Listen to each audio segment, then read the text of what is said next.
अस्सलामुअलैकुम, बोल न्यूज़ के साथ मैं हूं अनविशा सलीम। मैं हूं आपके साथ रमशा साजिद। हेडलाइंस आप जान चुके हैं। बुलेटिन का आगाज़ करेंगे इस अहम खबर से। भारतीय प्रॉक्सी फितना अल खारिज का क्वेटा में खुदकुश हमला, 10 अफराद शहीद, 30 जख्मी हो गए। आपको अपडेट करें। सिक्योरिटी ज़राए के मुताबिक दहशतगर्दों ने FC की वर्दी पहन रखी थी। जवाबी कार्रवाई में तमाम 5 दहशतगर्द हलाक हो गए। हमले में 2 FC एहलकार जख्मी हुए। सदर आसिफ अली जरदारी ने हमले की मजम्मत करते हुए सिक्योरिटी फोर्सेस की बर्वत कार्रवाई को सराहा।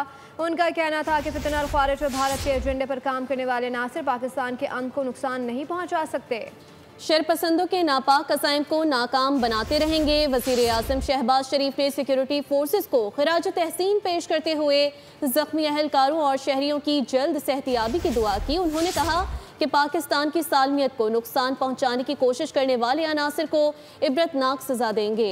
हुकूमत, सिक्योरिटी फोर्सेस और पूरी कौम मुल्क से दहशतगर्दी और फितना हिंदुस्तान के जड़ से खात्मे के लिए पुरज़म है।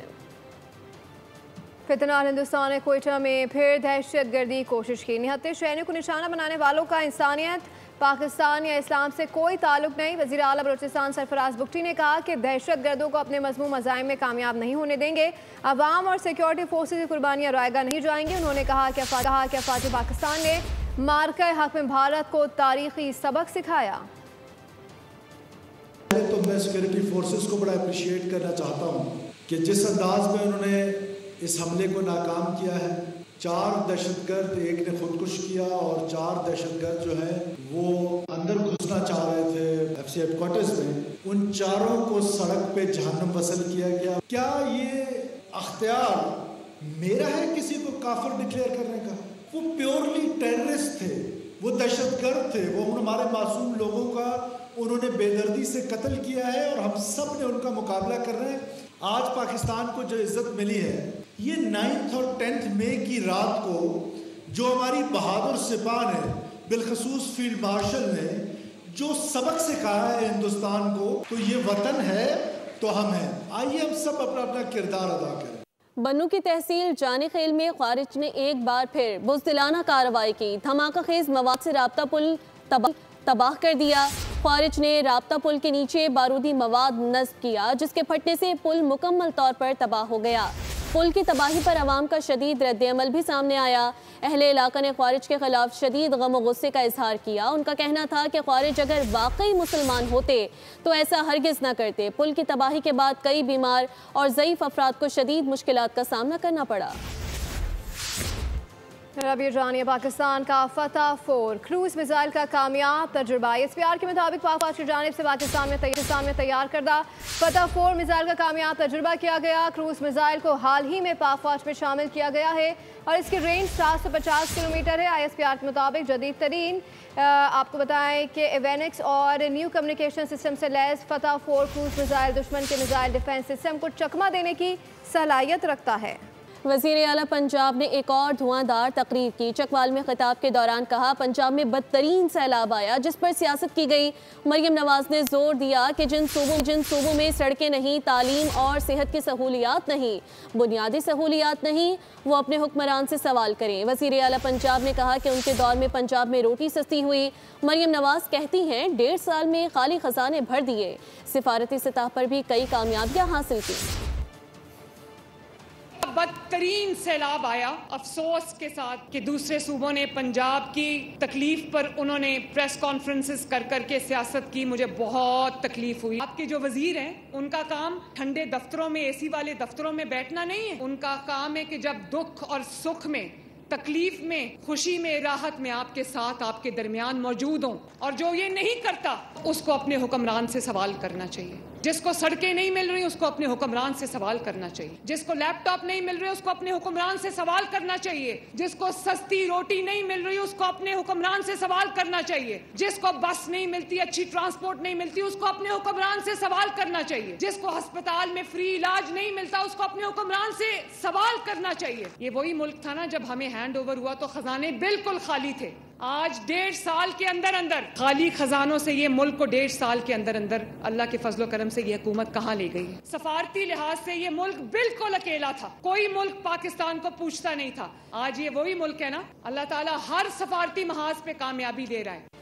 वज़ीर आला पंजाब मरियम नवाज की हालिया तकरीर के बाद पीपल्स पार्टी और नून लीग आमने सामने आ गए। पीपी ने हुक्मरान इत्तेहाद से अलग होने की धमकी दे दी। सैयद नवीद कमर ने कहा कि हमने कोई फीस नहीं ली हुई है, हुकूमत में बैठे रहेंगे। कौमी असम्बली ऐवान से एहतजाजन वॉकआउट कर दिया। PTI अरकान ने स्पीकर डायस के सामने अपनी असम्बली लगा ली।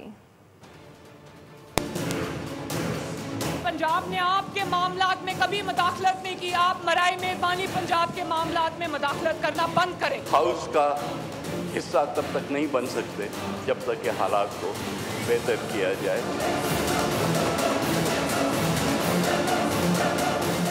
कौमी असम्बली में पीपल्स पार्टी और नून लीग आमने सामने, एक दूसरे पर इल्जामात की बारिश, सियासी दर्जा हरारत बढ़ गया। पीपल्स पार्टी ने हुक्मरान इत्तेहाद से अलग होने की धमकी दे डाली। इजलास से वॉकआउट, एहतजाज और नारे। मुझे मजबूरन ये कहना पड़ता है कि हम इस हाउस का हिस्सा तब तक नहीं बन सकते जब तक कि हालात को बेहतर किया जाए।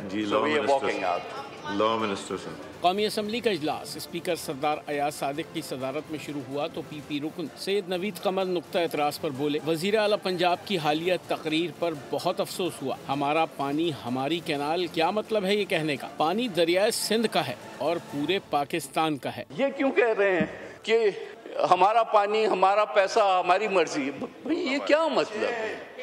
इसका क्या मतलब है? हमारा मुल्क है, सबका मुल्क है, लोग हमारे। मजीद कहा, हमें तो ताने मिल रहे हैं कि हमने हुकूमत को कंधा दिया हुआ है, हमें कोई फीस नहीं मिली हुई कि हम आपके साथ बैठे रहें। हमारे लिए हुकूमती बेंचों पर बैठना मुश्किल हो रहा है। हम इतने साल से इनके ताने सुन रहे हैं कि जी आप इस हुकूमत को कंधा दिए हुए हैं। का जवाब ये तो नहीं होता जो कि कल हमें मिला है। सो सर, इन हालात में हमारे लिए बड़ा मुश्किल हो रहा है कि हम हुकूमती बेंचों के साथ बैठें। वज़ीर कानून आज़म नज़ीर तारण ने पीपल्स पार्टी को मनाने का ऐलान किया तो स्पीकर ने इजलास जुमा 11 बजे तक मुलतवी कर दिया।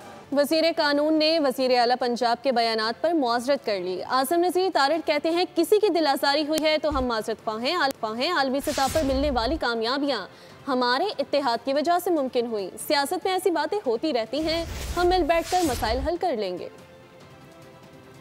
हजरत ख्वाह हूँ, अगर दिल आज़ारी हुई है हमारे दोस्तों की, मैं अपोजिशन के दोस्तों से कहूँगा कि आपको खुश होने की ज़रूरत नहीं, ये हमारा घर का मामला है। हम इंशाअल्लाह उल अज़ीज़ इसे घर में बैठ के तय करेंगे। ये जो लफ्ज़ी जंग है ये सियासत का हिस्सा है। अब माजरत ख्वाह हैं हम उस पर, अगर किसी के सवाले से दिल आज़ारी हुई है, और घर के बड़े इंशाअल्लाह उल अज़ीज़ बैठ के इसको हल करेंगे।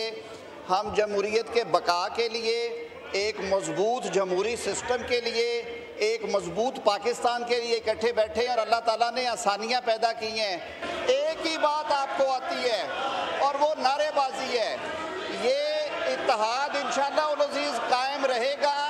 ये जहनों का इत्तेहाद है, ये जमहूरी नज़रिए का इत्तेहाद है और इसकी एक हिस्ट्री है। आपको खुश होने की ज़रूरत नहीं है। नायब सदर peoples party senator Shahid Rahman ने कहा है कि तमाम सूबे पाकिस्तान के हैं, किसी की जागीर नहीं। इत्तेहादियों का ये रवैया मुनासिब नहीं कि जुदुल में आए वो कह दिया जाए। मुस्लिम लीग नून की क़यादत की जानिब से तनकीद पर ओहदेदार नामजद करेगी। अरब और इस्लामी अफवाज मुश्तरका कंट्रोल संभालेंगी, जबकि इसराइली अफवाज फौरी इनखला करेंगी। फौरी जंगबंदी, मौजूदा जंगी मुहावजे को मुंजमद करना, 48 घंटों के अंदर तमाम 20 जिंदा यरगमालियों की रिहाई और 24 मुर्दा यरगमालियों की बाक़ियात की वापसी शामिल हैं। डोनाल्ड ट्रंप की नेतन्याहू की हमरा प्रेस कॉन्फ्रेंस, गजा में मुजव्वज़ा जंगबंदी मंसूबे का ऐलान कर दिया। ट्रंप ने कहा, मशरिक़ वस्ती में अमन के लिए तारीख़ी दिन है, खित्ते में अमन और इस्तेहकाम के लिए काम करेंगे। गजा अमन मुआहदे के बिल्कुल करीब पहुँच चुके हैं। डोनाल्ड ट्रंप ने कहा, मुआहदे की पाकिस्तान समेत मुस्लिम रहनुमाओं ने हिमायत की है। मुजव्वज़ा दस्तावेज़ के मुताबिक पहले मरहले में फ्रांस गजा में एक नेशनल अथॉरिटी कायम करेगा। वही अथॉरिटी गजा का इंतजाम संभालेगी। अक़वाम मुत्तहिदा सिक्योरिटी काउंसिल इस अथॉरिटी के अहदेदार नामजद करेगी, जबकि इस्लामी और अरब ममालिक की फौजें और दीगर अफवाज आर्जी तौर पर मुश्तरका कंट्रोल संभालेंगी और इसराइली अफवाज के फौरी इनखला की बात की गई है। अमरीकी मीडिया के मुताबिक पाकिस्तान भी इसमें अहम किरदार निभा रहा है। अब आपको बताएं कि कराची ने एक दिन में 2 मौसम देखे, कहीं धूप निकली रही, कहीं बारिश हुई। शेरशाह, साइट एरिया, बल्दिया टाउन समेत मुख्तलिफ मकामात पर हल्की बारिश हुई। महकमा मौसमियात ने आज शहर में हल्की बारिश की पेशगोई कर रखी है। महकमा मौसमियात के मुताबिक आज मौसम गर्म और मरतूब, जबकि मुतला जस्वी अबरालूद भी रहने का इम्कान है। नाज़रीन, शहर कायद की हर सड़क शहरियों के लिए अजाब बन गई है। नाज़ाबाद नंबर 2 की सड़क खंडरात का मंजर पेश करे, कहीं कोई सुनवाई नहीं होती। इलाका मकीन अजियत का शिकार है। मजीद तफसीलात बता रहे हैं कफील अहमद। मौजूद है नाज़ाबाद नंबर 2। छोड़ा मैं यूसुफ से कहूँगा जो मेरे कैमरामैन हैं, ये एरिया दिखाएं थोड़ा सा, थोड़ा कैमरे को डाउन करें और ज़रा ये दिखाएं हालत ज़ार जो बताते हैं यहाँ के मकीन। ये कई पता नहीं कब से ये नहीं बना, धूल मट्टी गर्दो गुबार, यहाँ खाने की अशिया फ़रोख्त हो रही हैं, होटलों में काम हो रहा है, सब उसी में खा रहे हैं। हालत ज़ार, रक्षा किस तरह गिरता हुआ आ रहा है। ये कोई नया मनाजर नहीं है कराची वालों के लिए, लेकिन क्या करें, मजबूर हैं। मुइन साहब है जो यहाँ के रिहायश है। मुइन साहब, ये जो हाल है, ये रोड एक तो कहाँ तक जा रहा है और ये मनाजिर देखने के बाद क्या दिल में ख्याल आता है? यहाँ पे ये देखो, हमारी गाड़ियाँ सारी ख़राब हो गई, गड्ढे वड्ढे यहाँ से लेके नाज़िमाबाद तक जो है ना, ये सारा टूटा पड़ा हुआ है, तो पुरसा ने हाल ही नहीं है। खबरों से फिल वक्त इतना ही। मज़ीद बाखबर रहने के लिए विजिट कर सकते हैं हमारी वेबसाइट boldnews.com। देखते रहिए। मम्मी, नहारी खा के तो मजा ही आ गया। थैंक यू बेटा। आप सब्सक्राइब करें और बेल दबाएं ताकि कोई खबर रह न जाए।